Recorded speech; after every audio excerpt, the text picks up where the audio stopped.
G'day, it's Robbie here again.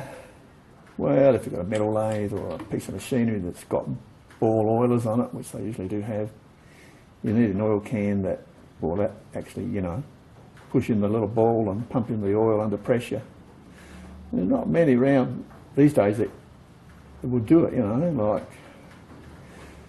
from my experience, the best cans are the old Riegers, the old Rieger oil cans. These ones, these are magic.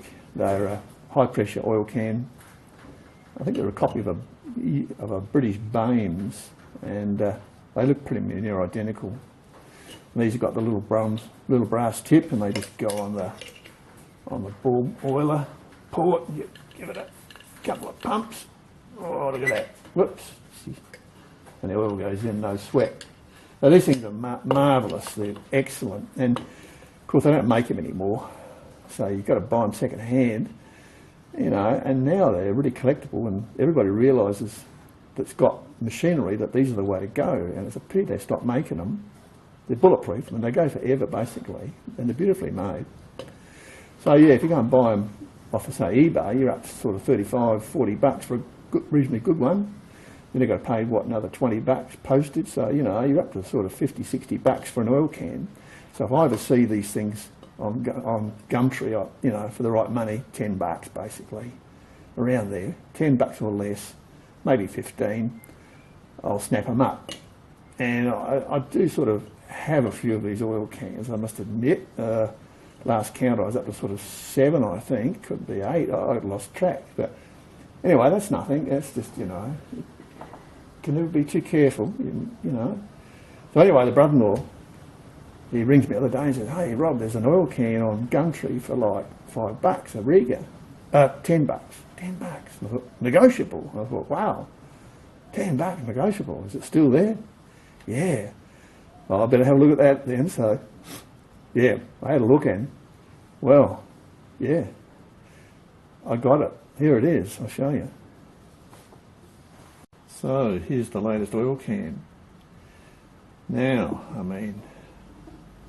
it was owned by a guy named Bruce, and when the brother-in-law said, it was on there for $10 negotiable, I thought, wow, I've got to ring Bruce and see if I can get my hands on this little jigger. So I rang up Bruce,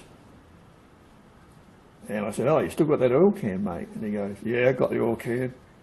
I said, "Oh, is it all right? Got any leaks?" "No, I hadn't got any leaks." "Oh, okay. What's your best price for it, mate?" $10. "Oh, but the ad says it's negotiable." Bruce goes, "Yeah, we've just negotiated. It's $10. So I thought, oh, okay. Bruce is obviously a man who's got his mind made up. So I said, "Okay, mate, I'll be down there in 10 minutes. Give us the address. I'll come and pick it up." So there it is. She looks a bit grubby, a bit rough. But these things done up on eBay go for $35. This is an early model one. And then you've got to pay postage. So by the time you do that, you're up for $50. So if you can get one for $10, you're doing all right. So now it's just a matter of clean her up and see how she comes out. I think it'll be all right. So you've even got the old part of the old sticker there. So yeah. Early model one, brass cap. The later ones had a plastic cap, and also the early ones have got a rolled edge on the handle. The later ones just had a plain non-rolled edge, and not as nice. The bottom, you always look at the bottom, make sure there's no rust, because some of these will rust out if people get water in them somehow, leave them out in the open. I've got one that did rust out, but you can always take out the bottom and replace it, just solder in a new piece of round steel, or just solder up the holes. So let's clean her up, see how she goes.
Looking good.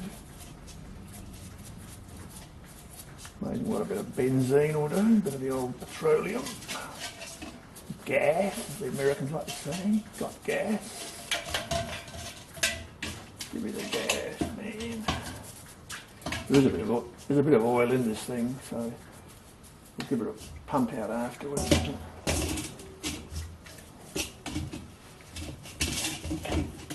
It's looking pretty good. Looking very good.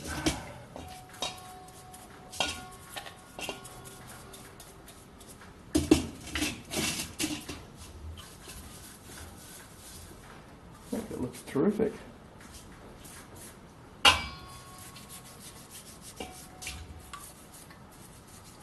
Amazing how stuff cleans up.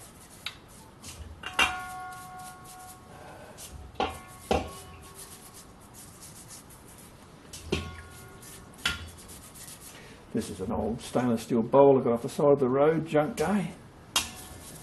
That and microwave ware, you know, always good to sort parts in or wash parts. You know, nothing's junk. Oh, look at this, eh? Does this look good or what? Does this look good? This looks awesome. You can see the tip's not even worn. Really don't bugger all work, it's just being left laying around filthy dirty.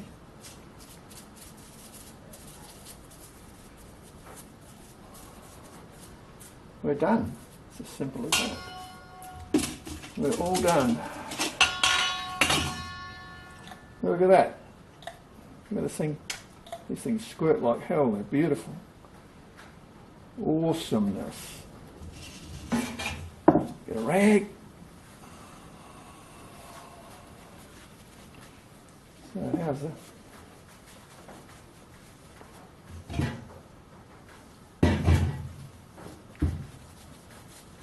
So how's that for $10, eh? Oh, looks like brand new. One of the best ones I've got. No dents, no bends, no dings. I mean, the old label, you're never going to save that. That was a goner. So,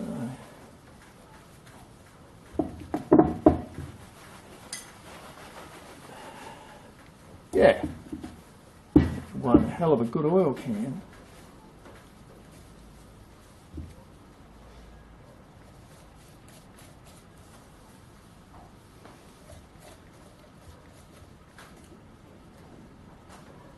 It's got the seal. Oh, it's about half full of oil. Beautiful.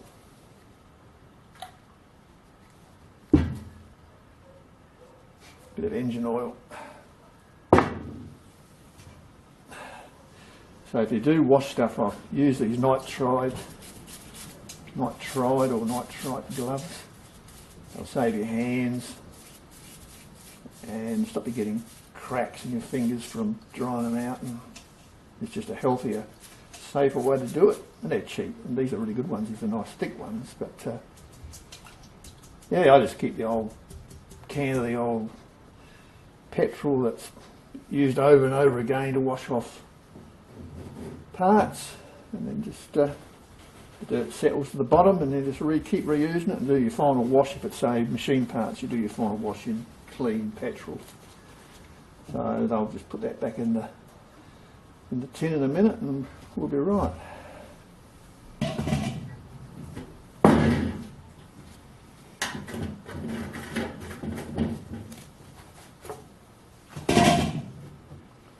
There you go. Brucey baby. That was a good buy. A great buy. So, that's one of the early ones. Here's a later model. You can see they went to a plastic top and they didn't roll the edges over like the original ones, so they're not as nice on your hands. This one's got the sticker. So this one's actually pretty much brand new as well. And also this is no longer brass, this is now cadmium plated or zinc plated, whatever. So they're both the same size. This one here is, well, the same as that one. Yeah, it looks to be the same. This was my father's originally. He was a motor mechanic all his life. And these things just never wear out. You know, really, they just go and go and go. And, well, here's another one. She's been a bit knocked around. It's got a longer spout. The pot is, yeah, it's a bigger pot, you see. Look, see, they did vary quite a bit. If you look at them, they made a whole range of different sizes. And here's an even bigger one. So, yeah, the pots are, you know, they vary a lot actually when you look at them. So, that's just a few of my oil cans. I was getting a bit worried, you know, sort of thought, well, you know, maybe I'm going a bit overboard with these oil cans, you know. But then I spoke to a guy, you know, and I said, look, gee, I've got like, you know, eight, I think, oil cans. And he goes, oh, mate, that's nothing. I've got like 40 wood chisels. And he actually went to the doctor and said, hey, doc, you know, I'm a bit worried. I've got all these wood chisels. What do you reckon? And the doc said, look, mate, that's perfectly normal behaviour for guys with workshops. Nothing to worry about. It's when you get up to sort of 500, well, yeah, then maybe you've got a problem, but no, that's perfectly okay. Just keep doing what you're doing.